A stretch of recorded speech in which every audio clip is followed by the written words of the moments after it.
నమస్తే MRR news కి స్వాగతం. నా పేరు ఈశ్వం.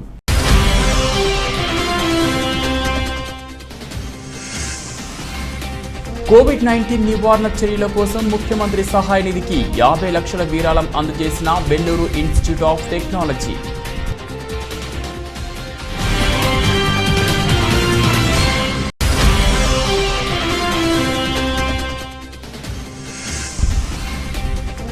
గుంటూరు జిల్లా రూరల్ ఎస్పీ కార్యాలయంలోని డయల్ యువర్ ఎస్పీ కార్యక్రమాన్ని నిర్వహించిన జిల్లా రూరల్ ఎస్పీ విశాల్ కున్ని.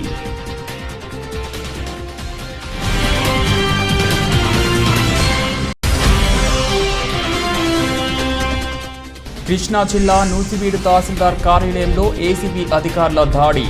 34,000 లంచం తీసుకుంటూ ఏసీబీ అధికారులకు అడ్డంగా దొరికిపోయిన ఎంఆర్ఓ ఆర్ఐ.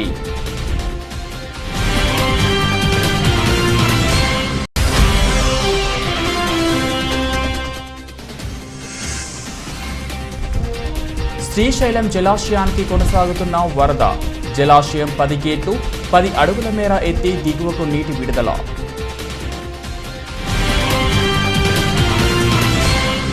గుంటూరు జిల్లా గురజాలలోని పల్నాడు ప్రజా సేవా సమితి స్వచ్ఛంద సంస్థ ఆధ్వర్యంలో గురజాల రైల్వే స్టేషన్లో మాచర్ల గుంటూరు రైలుని ప్రయాణికులకు అందుబాటులో నిలపాలని పల్నాడు ప్రజా సేవా సమితి అధ్యక్షులు ముల్లపాటి కృష్ణమూర్తి కోరారు.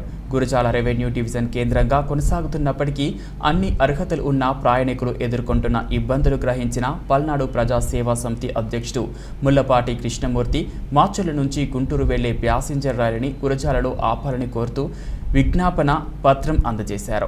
ఈ కార్యక్రమంలో పల్నాడు ప్రజా సేవా సమితి సభ్యులు కోట సాయి ప్రసాద్, నారాయణ సుబ్బారావు, రహంతుల్లా, శ్రీను తదితరులు పాల్గొన్నారు. కాబట్టి ఇక్కడ నుండి రైలు అవసరం అది అందరికీ తెలిసింది. ఆదాయం కూడా రైల్వే శాఖకి తెలుసు కాబట్టి మేము ప్రత్యేకంగా కోరేది లేదు. ఖచ్చితంగా గురజాలకు అర్హత ఉంది కాబట్టి ట్రైన్ని వెంటనే ఇక్కడ నిలుపుదల చేసి ప్రజలకు అందుబాటులో తేవాలని పల్నాడు ప్రజా సేవా సమితి ద్వారా ప్రజలందరి తరఫున విజ్ఞప్తి చేస్తున్నాం. ఈ కార్యక్రమాన్ని మా సభ్యులు కోట సాయి ప్రసాద్ గారు వచ్చి వివరిస్తారు. అందరికీ ధన్యవాదాలు చెప్తున్నాను. గుంటూరు జిల్లా రూరల్ ఎస్పీ కార్యాలయంలోని డయల్ యువర్ ఎస్పీ కార్యక్రమాన్ని నిర్వహించారు. ప్రజా సమస్యలపై ప్రతి బుధవారం నిర్వహించే డయల్ యువర్ ఎస్పీ కార్యక్రమం ద్వారా వారి సమస్యలను నేరుగా ఈ నెంబర్కు ఫోన్ చేసి వివరించాలని 8688405050 జిల్లా రూరల్ ఎస్పీ విశాల్ గున్ని సూచించారు. ఈ కార్యక్రమంలో పాల్గొని ప్రజల నుండి ఫిర్యాదులను స్వీకరించి వారి సమస్యలను సత్వరమే పరిష్కరిస్తామని హామీ ఇచ్చిన గుంటూరు జిల్లా రూరల్ ఎస్పీ విశాల్ గున్ని ఈ సందర్భంగా రూరల్ ఎస్పీ విశాల్ గున్ని మాట్లాడుతూ ముఖ్యమంత్రి వై జగన్మోహన్ రెడ్డి, రాష్ట్ర డీజీపీ గౌతమ్ సవాంగ్ స్ఫూర్తితో స్పందన కార్యక్రమంలో ఏ విధంగా నిర్వహిస్తున్నామో అదేవిధంగా ప్రజలకు మరింత చేరువై వారి సమస్యలను తెలుసుకొని వాటిని సత్వరమే పరిష్కరించడానికి డయల్ యువర్ ఎస్పీ అనే వినూత్న కార్యక్రమాన్ని గుంటూరు రూరల్ జిల్లాలో ప్రారంభించడం జరిగిందని తెలిపారు. కోవిడ్-19 నివారణ చర్యల కోసం ముఖ్యమంత్రి సహాయ నిధికి వెల్లూరు ఇన్స్టిట్యూట్ ఆఫ్ టెక్నాలజీ 50 లక్షల విరాళానికి సంబంధించిన పత్రాలను తాడేపల్లిలోని ముఖ్యమంత్రి క్యాంపు కార్యాలయంలో సీఎం వైఎస్ జగన్కు VIT university founder and chancellor doctor G Viswanathan, vice president Shankar Viswanathan, vice president Sekhar Viswanathan, VIT AP vice chancellor doctor SV Kotareddy, registrar doctor CVL Sivakumar అందజేశారు.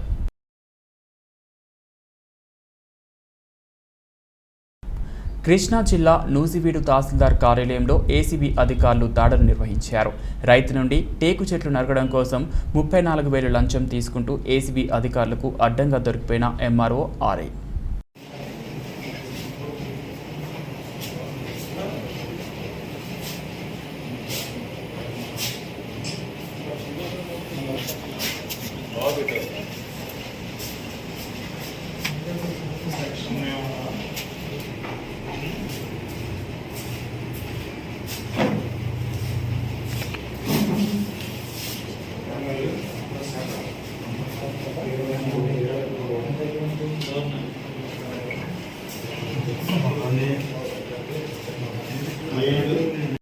కర్నూలు జిల్లా కలెక్టర్ జి వీరపాండ్యన్ మరొక జిల్లాకు బదిలీ కావడంతో ఈ సందర్భంగా ఆయనకు ఆత్మీయ వీడ్కోలు సన్మాన సభను ఏర్పాటు చేశారు.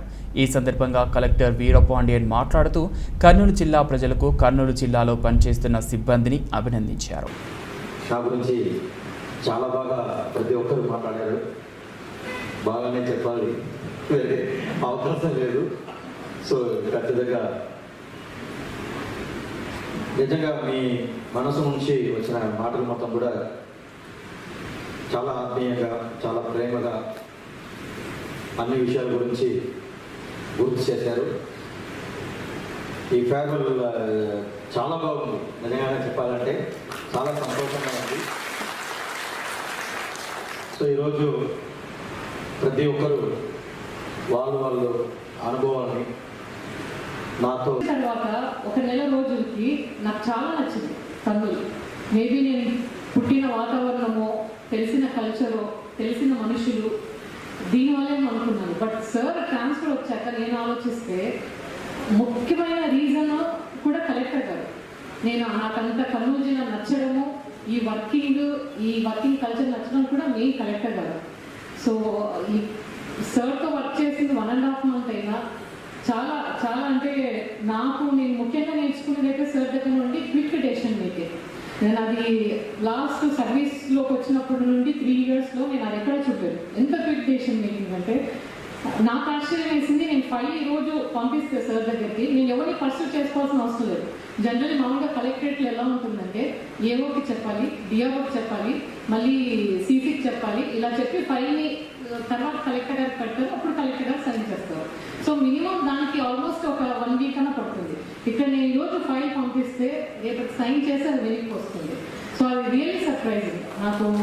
తెలుగుదేశం పార్టీ మాజీ ఎమ్మెల్యే వంగలపూడి అనిత మాట్లాడుతూ వైసీపీ ప్రభుత్వ పాలనలో అణగారిన వర్గాలను అణిచివేస్తున్నారని అన్నారు. రాష్ట్రంలో ఎక్కడ చూసినా దళితులకు రక్షణ కరువైందని వంగలపూడి అనిత పేర్కొన్నారు. అవసరం ఉంది.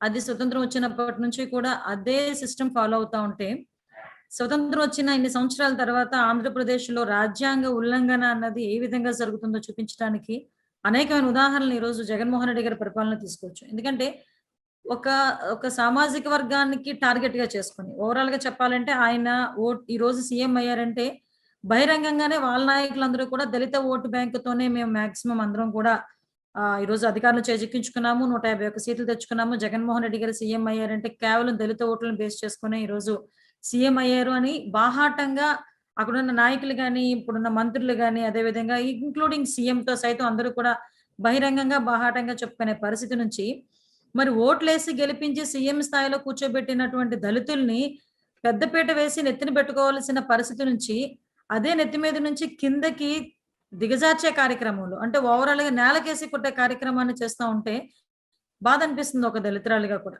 ఎందుకంటే ఈ రోజు రాజ్యాంగం ఇచ్చిన హక్కు డాక్టర్ బిఆర్ అంబేద్కర్ గారు ఒక రకంగా చెప్పాలంటే దళితులకు సంబంధించి అనేకమైన. తెలుగుదేశం పార్టీ మాజీ మంత్రి కొత్తపల్లి శ్యాముల్ జవహర్ మాట్లాడుతూ ఆంధ్రప్రదేశ్ రాష్ట్రంలోని జగన్ రెడ్డి అరాచక పాలనలో దళితులను పావులుగా వాడుకుంటున్నారని, దళిత రక్షణకే ఎస్సీ ఎస్టీ అట్రాసిటీ సెక్షన్ను చులకన భావం చేస్తూ దళితులు అడ్డుపెట్టుకొని వైసీపీ అరాచక పాలన తెరతీశారని తీవ్రంగా మండిపడ్డారు. ప్రభుత్వ అవినీతిపై ప్రశ్నించిన మాజీ మంత్రి దేవినేని ఉమామహేశ్వరరావుపై అట్రాసిటీ కేసు పెట్టడంపై తీవ్రంగా మండిపడ్డారు. పోలీస్ వ్యవస్థ ఈరోజు ప్రధానంగా దేవినేని ఉమామహేశ్వరరావు గారి మీద పెట్టినటువంటి ఎస్సీ అట్రాసిటీ కేసు చూస్తా ఉంటే ఒక బరిదెగింపు అనేది కనపడతా ఉన్న పరిస్థితి. దాంతో పాటు ఎస్సీ చట్టాలను చులకం చేస్తున్నటువంటి పరిస్థితి మనం అర్థం చేసుకోవాల్సినటువంటి అవసరం ఉంది. ఈరోజు ఒకటే అడుగుతా ఉన్నాం, జగన్మోహన్ రెడ్డి గారు వచ్చిన తర్వాత దళితుల మీదే ఎస్సీ అట్రాసిటీ చట్టాలు అప్లై చేసి వాళ్ళని జైలుకు పంపించినటువంటి పరిస్థితి కానీ, అదేవిధంగా ఈ రోజు దేవినేని ఉమా గారు కారులో నుంచి కనీసం కింద దిగల. ఆయన హత్యాయత్నానికి ఏ విధంగా ప్రేరేపించాడో ఎవరికి అర్థం కాని ప్రశ్న. దాంతో పాటు లోపల కూర్చొని ఆయన దళితులను ఏ విధంగా అవమానించాడు, దళితులను ఏ విధంగా తిట్టాడో ఎవరైతే అక్కడ.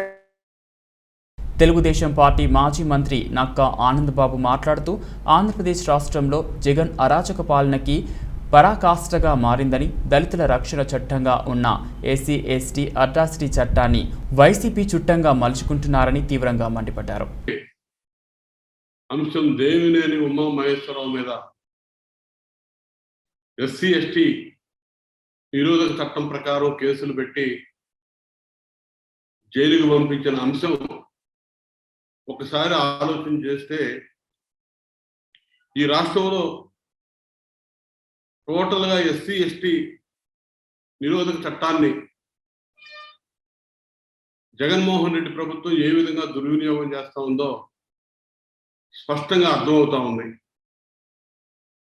ఈ చట్టం యొక్క ప్రాధాన్యత అస్సలు తెలియకుండా నిర్లజ్జగా ఈ ప్రభుత్వం వ్యవహరిస్తుందనే దానికి ఉదాహరణ నిన్న దేవినేని ఉమ మీద ఎస్సీ ఎస్టీ అట్రాసిటీ యాక్ట్ అత్యాయత్నం కేసులు పెట్టి జైలుకి పంపిస్తాం. SC ST POA act, prevention of atrocities act, SC ఎస్టీల అత్యాచార నిరోధక చట్టం అనేది తెలుగుదేశం పార్టీ పొలిట్ బ్యూరో సభ్యులు వర్ల రామయ్య మాట్లాడుతూ ఐపీసీ సెక్షన్లో మరిచి పోలీసులు వైసీపీ సెక్షన్ను అమలు చేస్తున్నారని తీవ్రంగా మండిపడ్డారు. రాష్ట్రంలోని పోలీసుల తీరును తప్పుపట్టారు. అధికార పార్టీకి కొమ్ము కాస్తూ ఏకపక్షంగా వ్యవహరిస్తున్నారని పేర్కొన్నారు. ఈ రోజున రాష్ట్రంలో డైరెక్టర్ జనరల్ ఆఫ్ పోలీసుగా ఉన్న వ్యక్తి ఆంధ్రప్రదేశ్ రాష్ట్రంలో ఉన్న అన్ని వర్గాల మనుషుల్ని, అన్ని రకాల రాజకీయ పార్టీల్ని, ప్రజలందరినీ కూడా 5 కోట్ల ప్రజలందరినీ కూడా సమదృష్టితో, సమాన దృష్టితో చూడవలసిన డైరెక్టర్ జనరల్ శ్రీ సవాంగ్ గారు ఎందుకో తెలియదు ఆయన హ్రస్వ దృష్టితో చూస్తున్నాడు. అంటే చిన్న చూపు చూస్తున్నాడు, ఒకవైపే చూస్తున్నాడు. ఒంటి కన్ను అంటాం చూడు, ఈ రోజున డీజీపీ గారు ఒంటి కన్నుతో వ్యవహరిస్తున్నారు. 2 కాళ్లతో చూడటం లేదు, 2 కాళ్లతో చూచి అందరినీ సమానంగా చూడటం లేదు. నేను చెప్పటానికి చాలా ధైర్యంగా చెబుతూ ఉన్నా, ఒంటి కంటితోటే చూస్తున్నారు. సవాంగ్ నల్గొండ జిల్లా చండూరు మండలంలోని పుల్లెంల గ్రామంలో వైఎస్ఆర్ తెలంగాణ పార్టీ అధ్యక్షురాలు వైఎస్ షర్మిల చేపట్టిన నిరుద్యోగుల కోసం నిరాహార దీక్షలో ఆమె మాట్లాడుతూ కేసీఆర్కు పార్టీ సిద్ధాంతాలు లేవని, ఫ్యామిలీ సిద్ధాంతాలే ఉన్నాయని షర్మిల అన్నారు. తెలంగాణ రాష్ట్ర వ్యాప్తంగా 191,000 ఉద్యోగాలు ఖాళీ ఉన్నప్పటికీ నిమ్మకు నీరెత్తినట్లు వ్యవహరిస్తున్నారని స్పష్టం చేశారు.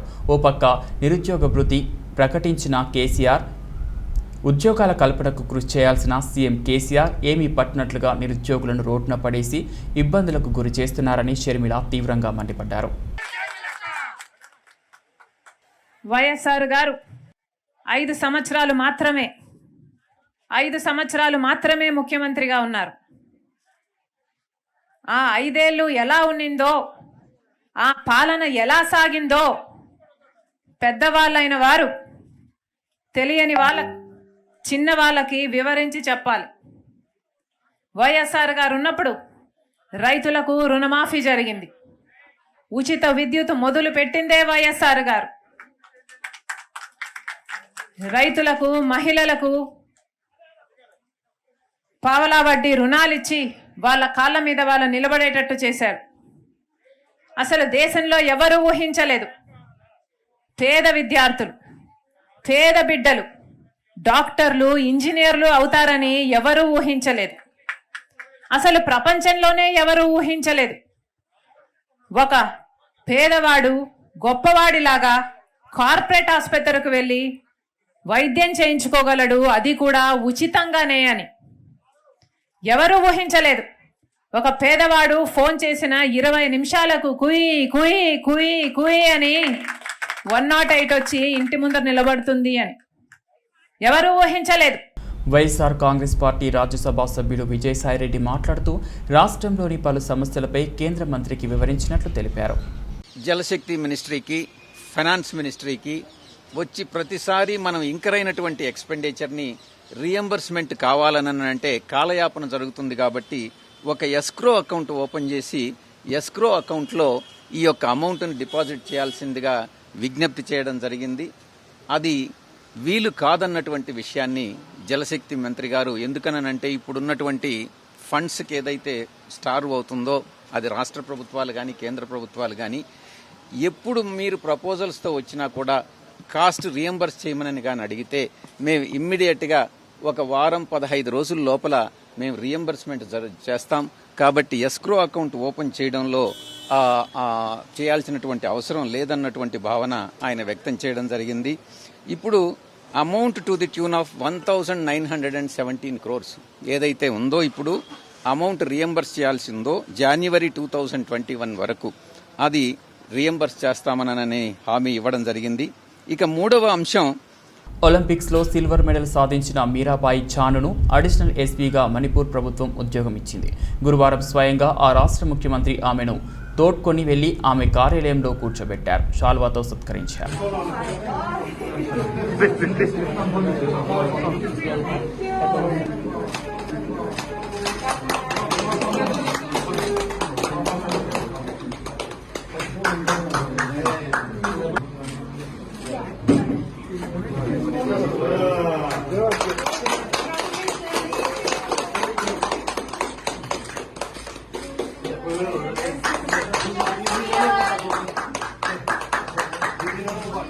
The Governor of Manipur is pleased to accord sanction to the creation of one post of Additional Superintendent of Police Force to the pay band of rupees 15,600 to 39,100 plus GP rupees 6,600.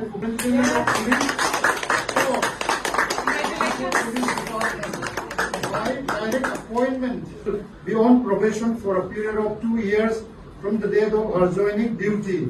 The order above is subject to ex post facto approval of the Cabinet and issue of notification for consultation.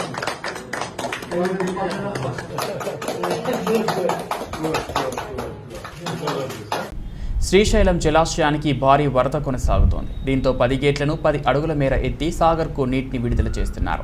2,76,160 క్యూసెక్ల వరద ప్రవాహం సాగర్ దిశగా కొనసాగుతోంది.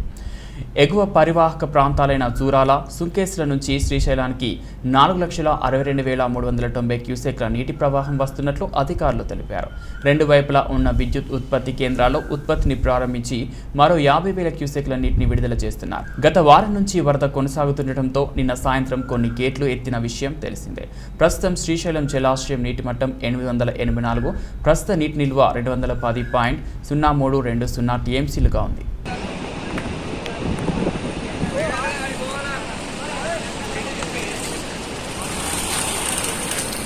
ఢిల్లీలోని Congress party parliament సభ్యులు రిపన్ బోరా మాట్లాడుతూ కేంద్ర ప్రభుత్వం BJP చిత్తశుద్ధి కోల్పోయి నిత్యావసర ధరలు పెంచుకుంటూ పోతూ సామాన్య ప్రజల నడ్డి విరుస్తున్నారని తీవ్రంగా మండిపడ్డారు. పెట్రోల్, డీజిల్, గ్యాస్ ధరలను వెంటనే తగ్గించాలని కాంగ్రెస్ పార్టీ పార్లమెంట్ సభ్యులు కేంద్ర ప్రభుత్వాన్ని కోరినట్లు మీడియాకు వివరించారు. It in the parliament, we have been demanding for discussion in the parliament about this hike of prices of all essential commodities, but the government has not allowed us to discuss it in the parliament. Where we will discuss? We being MP, if we are not allowed to discuss in the parliament, where we will discuss these burning issues? And therefore, I have decided to take this protest today to bring to notice to the government and to the people of this country. I want to share the sufferings of the people of our country for exorbitant prices of petrol, diesel, LPG gas and other essential commodities. Sir, on the issue of inflation is something that we've seen time and again. The Congress party raised the objection. The government is obviously not ready to discuss. This is what the allegation is. So are you planning to go with the cycle inside the parliament as well? Yes, I will try to go if police does not stop me. If police does not stop me, I will go up to the parliament. I will go up to the parliament by cycling. My purpose is the one to bring it to the notice of the government that the exorbitant prices of skyrocketing prices of petrol, diesel, LPG gas and all other essential commodities have to suffer the people of this country a lot. But we opposition party, we all together we have been demanded from the beginning of this session that this burning issue to be discussed in the House, but it has not been allowed, and therefore I have taken this protest, and I have taken this protest just to share the sufferings of the people of our country for this skyrocketing prices. If the government does not take up the issue today as well, can we see quite an uproar by the Congress party once again? No, yes, our party is always, every day we have been giving 267. You know, every day House has been adjourned on these several issues, Pegasus issues, then this price rise issues, then farmers issues, all these issues we have been. Today also we will demand again. आप cycle से thank you so much for joining us. Yes, I will go to bicycle to the parliament. రైతులకు పౌర సరఫరాల శాఖ 3,300 కోట్ల బకాయి పడిందని చంద్రబాబు చెప్పడం హాస్యాస్పదం. సీఎం జగన్ తాను చెప్పినట్టే 1,600 కోట్లు రైతుల ఖాతాలో వేశారు. కేంద్రం నుంచి 2,800 కోట్లు వచ్చాయి. పూర్తిగా కట్టాల్సిన డబ్బుల్లో 3,200 కోట్లు రైతుల ఖాతాలో జమ చేశాం. మిగిలినవి త్వరలోనే విడుదల చేస్తాం. రైతన్న కష్టం తెలిసిన వ్యక్తి వైఎస్ జగన్. టీడీపీని బీజేపీలో విలీనం చేసేందుకు చంద్రబాబు చర్చలు జరుపుతున్నాడు. ఇంకో ఏడాదిలో ఇది జరుగుతుంది. చంద్రబాబు సింగపూర్కో మలేషియాకో వెళ్తున్నాడు. ఇప్పటికే తెలంగాణలో ఆ పార్టీని కాంగ్రెస్లో కలిపేశారు. ఇలాంటి వ్యక్తిని నమ్ముకొని ప్రభుత్వాన్ని అస్థిరపరిచే కుట్రలో భాగస్వామ్యం కావద్దని ఆ పార్టీ కార్యకర్తలను కోరుతున్నారు. రాబందు Chandrababu Naidu civil supplies department 3,300 కోట్లు రైతులకు బాకీలు అనే ఆ పనికిమాలిన చంద్రబాబు నాయుడు ఒక లెటర్ ముఖ్యమంత్రి గారికి రాస్తాడు. ఈ పనికిమాలిన ఉమాగాడు వెళ్ళి ఎవడో 10 మంది తెలుగుదేశం పార్టీ కార్యకర్తలను వేసుకుని ధాన్యానికి డబ్బులు రావట్లేదు అని చెప్పి ఈడ పబ్లిసిటీకి ఈడు ఫోటోలకు ఫోజులు దిగి మాట్లాడతాడు. మేము 10 రోజుల నాడు ఇక్కడే ప్రెస్ మీట్ పెట్టి చెప్పాం. 15వ తారీఖుకి 1,600 కోట్ల రూపాయలు రిలీజ్ చేస్తున్నాం. అదేవిధంగా 25వ తారీఖుకి కేంద్ర ప్రభుత్వం నుంచి రావాల్సినటువంటి డబ్బు వస్తుందని చెప్పి ప్రామిస్ చేశారు. ఈ నెలాఖరులోపు పూర్తిగా బకాయిలన్నీ కూడా చెల్లిస్తామని చెప్పాం. మేము చెప్పినట్టు, మా ప్రభుత్వం చెప్పినట్టు, మా ముఖ్యమంత్రి గారు చెప్పినట్టు మరి 16వ తారీఖున 17వ తారీఖున 1,600 కోట్ల రూపాయలు రైతులకు అకౌంట్లకు వేసాం. మరి కేంద్ర ప్రభుత్వం నుంచి కూడా మొన్న సోమవారం నాడు 2,800 కోట్ల. గత ఎన్నికల్లో ప్రజలు చీకొట్టిన టీడీపీ నేత దేవినేని ఉమామహేశ్వరరావుకు బుద్ధి రాలేదు. మైనింగ్లో అక్రమాలు జరిగితే అధికారుల దృష్టికి ఎందుకు తీసుకురాలేదు? ఉమా మీద ఎవరు దాడి చేయలేదు. ఉమాయే 100 మందిని వెంట పెట్టుకొని వెళ్లి ఘర్షణ వాతావరణం క్రియేట్ చేశాడు. చివరికి తనపై దాడి జరిగిందని డ్రామా నడిపించారు. ఎల్లో మీడియాలో గగ్గోలు పెట్టారు. వాస్తవంగా వైఎస్ఆర్సీపీ నాయకుడు దుర్గాప్రసాద్ కారుపై దాడి చేశారు. కారును ధ్వంసం చేశారు. దళిత యువకుడు సురేష్ పైన దాడి చేసి తీవ్రంగా గాయపరిచారు. టీడీపీ నేతలు జరిగిన దాన్ని మసిపూసి మారేడుకాయ చేస్తూ మాట్లాడారు. కొండపల్లి ప్రాంతంలో 1978 నుంచి మైనింగ్ జరుగుతోంది. టీడీపీ ప్రభుత్వం హయాంలోనే ఎన్నడూ లేనంతగా అక్రమ మైనింగ్ జరిగింది. ఉమా మైలవరం ఎమ్మెల్యే మంత్రిగా ఉన్న సమయంలో 70% మేరకు మైనింగ్ జరిగినట్లు మ్యాప్ల్లో కనిపిస్తోంది. అధికారం పోగానే కొత్త రాగం అందుకున్నారు. ముఖ్యమంత్రి వైఎస్ జగన్మోహన్ రెడ్డి మొదలుపెట్టిన ఇళ్ల నిర్మాణాలకు కంకర దొరకకూడదు, నిర్మాణాలు జరగకూడదనే ఉద్దేశంతోనే ఇదంతా చేస్తున్నారని ఎమ్మెల్యే వసంత కృష్ణప్రసాద్ అన్నారు. పట్టాభి ఇతరత్ర అడేగాడు గుడేగాడు తెలుగుదేశం పార్టీ నాయకులందరూ కలిసి ఒక 10-15 ప్రెస్ మీట్లు పెట్టారు. దాంట్లోకి మళ్ళీ ఏలా వాళ్లే గాయం చేయటం, దాన్ని పుల్లబెట్టి గెలగటం దేవినేని ఉమామహేశ్వరరావు నైజం అది. సరే చూశారు మా వైసీపీ కార్యకర్తలందరూ విసుగొచ్చింది. ఈ అబద్ధాన్ని జరగని దాన్ని జరిగినట్టుగా అతని హయాంలో జరిగిన దాన్ని కూడా మేము చేసినట్టుగా చెబుతా ఉన్నాడు అనే దాంతో అనుకోకుండా యాదృచ్ఛికంగా ఎదురుపడ్డ దగ్గర అప్పుడే అది చేసుకొనే వస్తున్నాడు. అక్కడి నుంచి వచ్చి సోషల్ మీడియాలో ఈ వీడియోలన్నీ పోస్ట్ చేశారు. మా వాళ్ళు అదే పైన ఉన్నటువంటి తెల్లదేవరపాడు గ్రామం సర్పంచి వాళ్ళ అమ్మగారు చనిపోతే నేను కూడా మొదలు వెళ్ళి పలకరించి వచ్చాను. మా వాళ్ళంతా చాలా మంది వాళ్ళు సాయంత్రం వెళ్ళి పలకరించి వస్తా ఎదురుపడి అక్కడ ఆ వీడియోలు ఎప్పుడైతే వీళ్ళు కారులో చూశారో కారులో ఎదురుపడి ఆగినాయో, ఇగో నువ్వు ఈ దొంగ మాటలు చెప్తున్నావు, అబద్ధాలు చెప్తున్నావు అని చెప్పి వీళ్ళు ప్రశ్నించారు అతన్ని. దాని మీద ఆ తెలుగుదేశం కార్యకర్త పోగొట్టడం, వైసీపీ వాళ్ళు పోగొట్టడం కొంత గొడవ జరిగింది. ఇతను దీన్ని రాజకీయం చేసే ఉద్దేశంతో ఆ సంఘటన నుంచి బయలుదేరుస్తారు. దేవినేని ఉమా ఆయన అనుచరులు ఎస్సీ ఎస్టీ బీసీలను తిడితే ఊరుకుంటారా? ఉమాపై ఎస్సీ ఎస్టీ యాక్ట్ కింద కేసు నమోదు చేసి శిక్ష విధించాలి. అసలు అక్రమ క్వారీయింగ్ జరగటం లేదని గ్రామస్తులు చెబుతున్నారు. ఇళ్ల స్థలాల మేరక కోసం తెచ్చుకుంటున్నామని చెప్పి ప్రజలు అడ్డగిస్తే నెపం వైఎస్ఆర్సీపీపై వేస్తారా? కారు అద్దాలు పగలగొట్టుకొని కారులో కూర్చొని తనపై దాడి జరిగిందని పోలీస్ స్టేషన్కు వెళ్లారని ఎమ్మెల్యే జోగి రమేష్ అన్నారు. తెలుగుదేశం పార్టీ డ్రామా ఆర్టిస్టు నిన్న ఒక కొత్త డ్రామాకి తెరతీశాడు. దేవినేని సుల్లు ఉమా. ఈ ఉమా ప్రతిరోజు కూడా కుక్కలు మరిగినట్టుగా, వీధి కుక్కలు మరిగినట్టుగా బహువారు మరుగుతూ ఉంటాడు. ఓ పక్కన అక్కడ నారా చంద్రబాబు నాయుడు మరుగుతూ ఉంటే, కృష్ణా జిల్లాలో దేవినేని ఉమా, ఈ సొల్లు ఉమా మరుగుతూ ఉంటాడు. నిన్న అక్రమ మైనింగ్ జరిగిందని చెప్పేసి పాడిందే పాటరా పాసిపళ్ళ దాతరా అంటే ఇవ్వాలి. 2 సంవత్సరాలుగా చెప్తా ఉన్నాడు సొల్లు మాటలు. 2 సంవత్సరాల నుంచి అక్రమ మైనింగ్ అంటా ఉన్నాడు. అసలు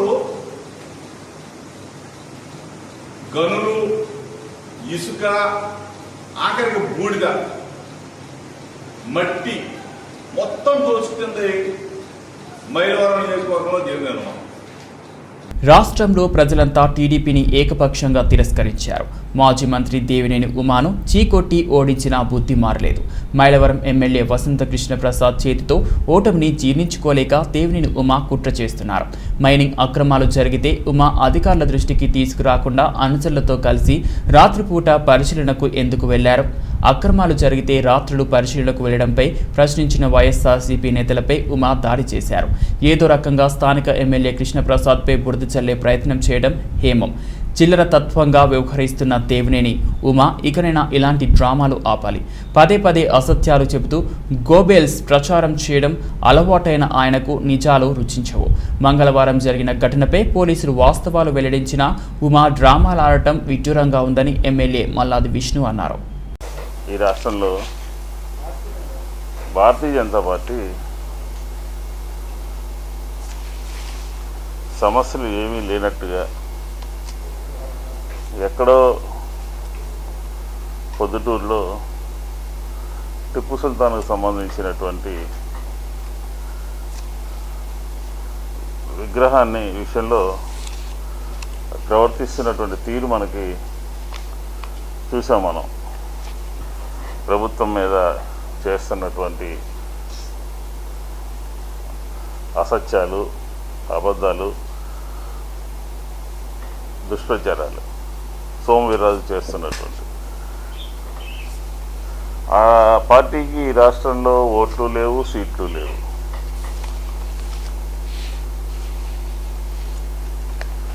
ఎవరికి కావలసిన విగ్రహాలు వాళ్ళు పెట్టుకుంటారు.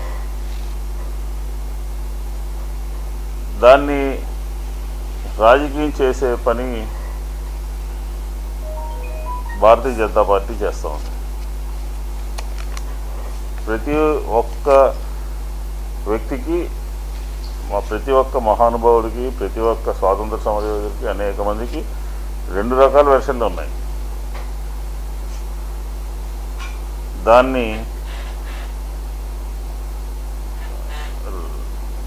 రాజకీయం చేస్తూ నేను సోమవీర్రాజు గారిని సూటిగా కొన్ని ప్రశ్నలు వేస్తున్నాను.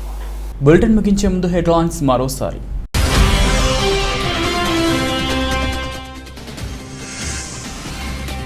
కోవిడ్-19 నివారణ చర్యల కోసం ముఖ్యమంత్రి సహాయ నిధికి 50 లక్షల విరాళం అందజేసిన Vellore Institute of technology.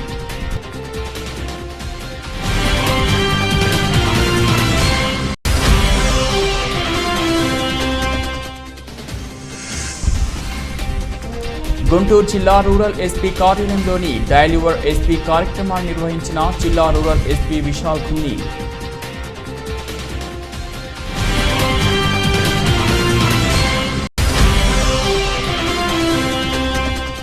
Krishna జిల్లా నూజివీడు తహసీల్దార్ కార్యాలయంలో ఏసీబీ అధికారుల దాడి. 34,000 లంచం తీసుకుంటూ ఏసీబీ అధికారులకు అడ్డంగా దొరికిపోయిన ఎంఆర్ఓ ఆర్ఐ.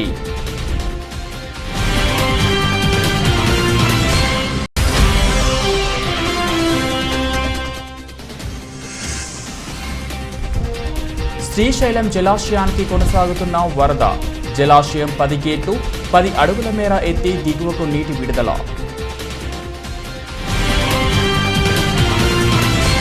ఇవి బులెటిన్ అప్డేట్స్. మరో బులెటిన్లో మళ్ళీ కలుద్దాం. అంతవరకు సెలవు. నమస్తే.